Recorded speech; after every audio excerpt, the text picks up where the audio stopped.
За сайн байцгаана уу? За өнөөдөр параметрыг хэрхэн бүртгэх талаар авч үзье. Үүнийд бол параметрыг цэсний бараацл орно. За энд хөрөнгийн код гэдэг дээр хэрвээ тухайн бараа өөрийн гэсэн баркодтой байх юм бол баркодыг нь оруулаад өгнө. Хэрвээ тухайн бараа өөрийн гэсэн баркод байх юм бол системээс автоматар баркод үүсгэнэ.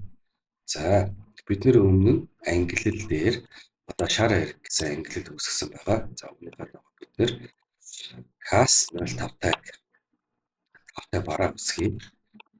Энэ дээр тайлбарчиж болно. За энэ дээр одоо даасууд байна. Энэ дээр зургийн файл оруулж өгч болно.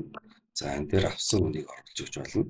Жишээ нь 5000 авсан тоо хэмжээ 750 ширхэг авсан гэж үзье. За ингээд шинээр бүртгэх. Ингээд бид нэр бир гэдэг ангиллалд кас гэдэг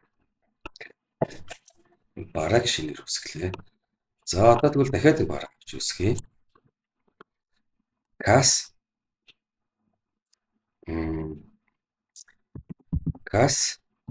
033-тай бир гэсэн ангиллалын барааг ширхгийн 4,000 төгрөгөөр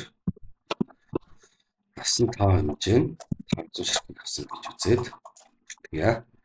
За ингээд шинэ өрөг бүртгэгдлээ. За энэ мэтчлэнгээр бараагаа бүртгэх нь байна. За анхаарал хандуулсан юм баярлалаа.